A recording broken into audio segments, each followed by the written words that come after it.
I'm John Batchelor. Larry Kudlow, CNBC and Kudlow Radio on the weekend, is here to help me as my colleague and co-host to welcome Robert Costa, political reporter from the Washington Post.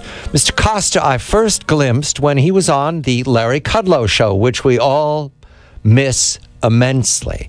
And Mr. Costa was rewarded then at National Review by being elevated to the national platform of the Washington Post, and I've read him very carefully. Now, he and Larry work very well together. I'm the outsider, so I introduce him by saying, Bob, what are you doing? You didn't warn me about Scott Walker. Just weeks ago, I was talking to him. A very good evening to you, Mr. Costa. Where did Walker go? How did this happen? Good evening. Good evening. It's a pleasure to be on the show, John. It's been a long and painful summer for Governor Walker. Ultimately, the decision came down to money. I spoke to his advisors today, and they said his campaign had mounting debt, and there was also a sense that he would not make the next debate stage, and it would be an embarrassment. Perhaps better to go back to Wisconsin, think ahead to the future. It's interesting to me, Robert. I have been in touch with the Walker campaign a lot, including in the last month, and I argue that he never really developed a message. He had a very good track record as a Wisconsin governor, but he never really developed a national message. And in his news conference, he talks about the need for a positive, optimistic growth message for America. You know, Bob, if he himself had put out a positive, optimistic growth message for America, I don't think he would have had that press conference. I mean, that's the irony of this. It's a compelling point. I think Walker got tangled up early on. I wrote several articles for the Post back in February and March. He had to study up on so many issues. And I mean that respectfully, but he really had to transition to the national stage, especially on foreign policy, but even on economic policy. He knew the labor issues. He had his battles to hearken back to. But when it came to a pro-growth message, when it came to tax cuts, he just wasn't in his comfort zone as a candidate. His exit, is there an obvious advantage to any of the other candidates on the stage, Bob? There certainly is.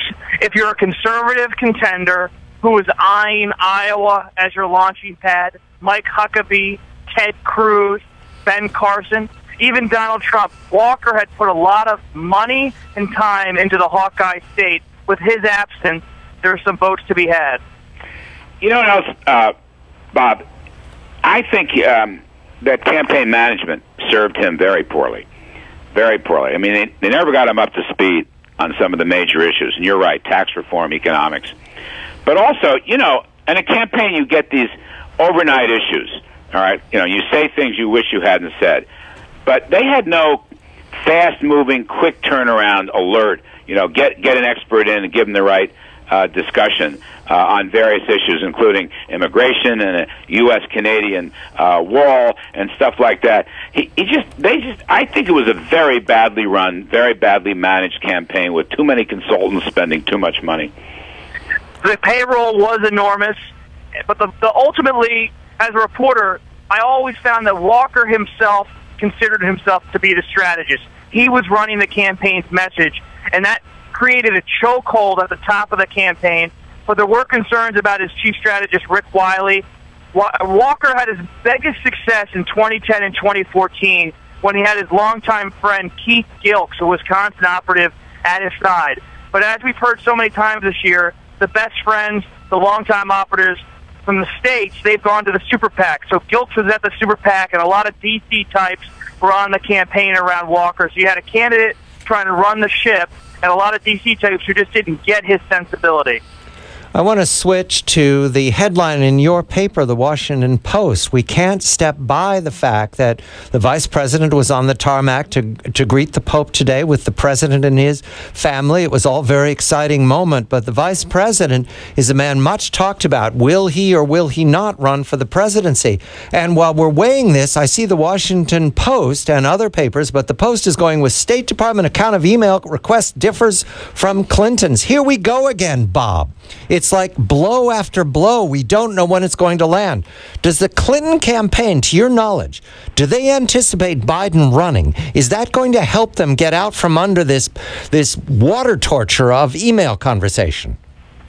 They're nervous about Biden. They do not expect him to run at this moment. But I think the way you phrased it, John, was spot on, because the email story with Clinton and Biden's mulling of a candidacy. These are intertwined stories.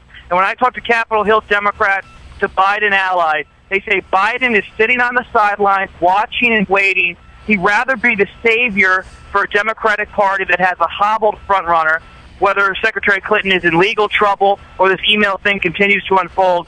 He wants to pick the right time, but in politics there is no right time, and that's what he's judging right now as he considers.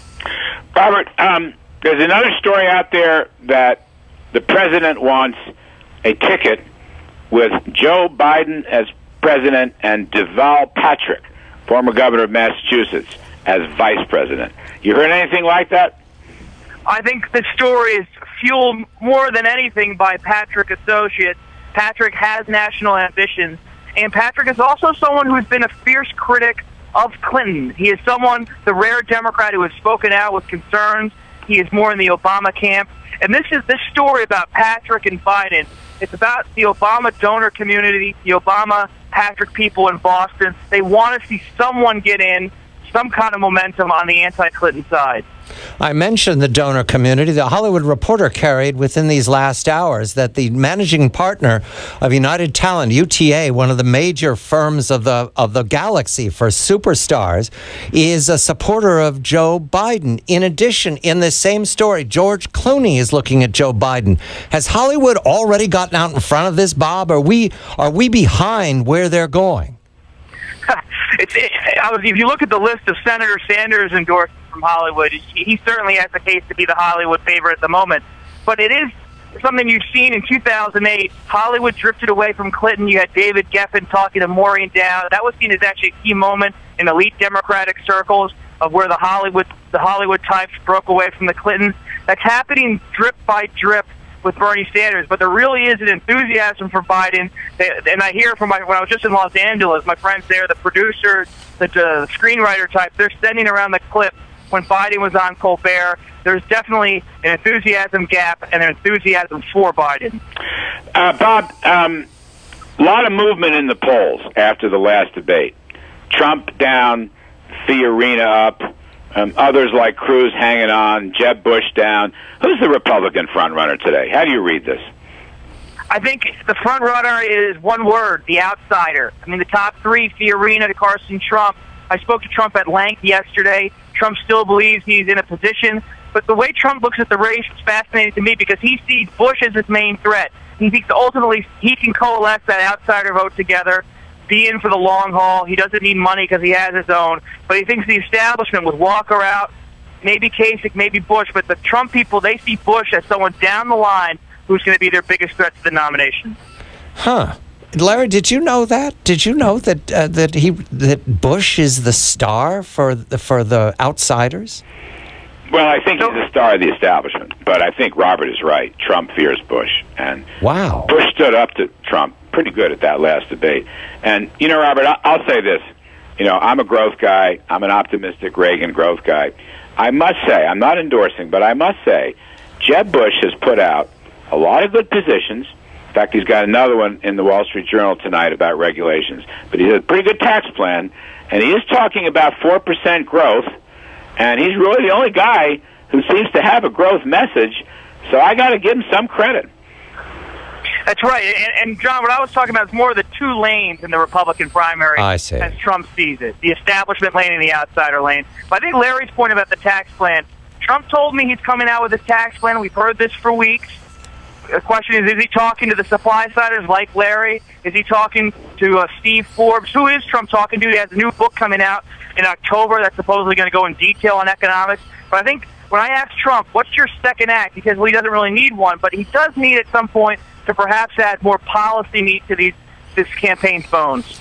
Well, since we're talking about lanes, I want to get back in the conservative lane.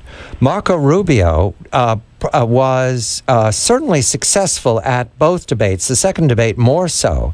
Marco Rubio looks to me to be the benefactor of the exit of Walker. Is that something you've heard as well, Bob?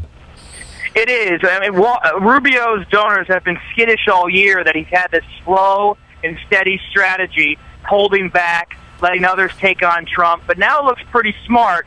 Rubio just has to find his moment. They believe on foreign policy. He had a lot of substance in the last debate. He wants to build on that. And Rubio's people see Bush, they see Kasich as their main threats in that establishment lane, and they think ultimately Rubio could maybe get the establishment on his side and bridge over to the conservative wing by not alienating them in these early months. Robert Costa, what are the donors saying about Carly Fiorina? I mean, she's had a tremendous rise, and she did amazing in the debate. So the question is, can she raise the money and build the structure to have lasting staying power and be a candidate that could win? It's the lingering question. A lot of donor interest in Fiorina, but she has so far really relied on a super PAC to propel her candidacy. She doesn't have much of a hard dollar campaign. She hardly has a ground game in Iowa, New Hampshire, South Carolina. So she's just trying to ignite her campaign at the moment, build on what happened at the debate. She doesn't have a national finance network, but she is connected, as we all know, with the business community from her own work in Silicon Valley. That does provide her with some kind of start. Back to the headline in your paper, the Washington Post. Is there a timeline that the vice president is following for his decision? I note, for example, that Bill Clinton entered the contest in October of 1991. I think it was October 2nd or October 3rd. So the vice president has plenty of time if we go by that calendar. Is he looking to make a decision by, say, the first debate, or will he let that go without him saying anything?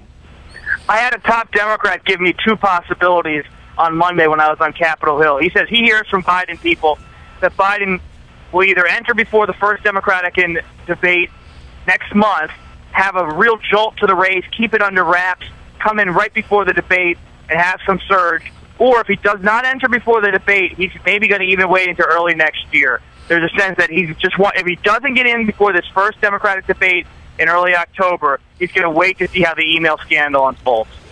So, Bob, when does Jerry Brown declare? Yeah, right, exactly.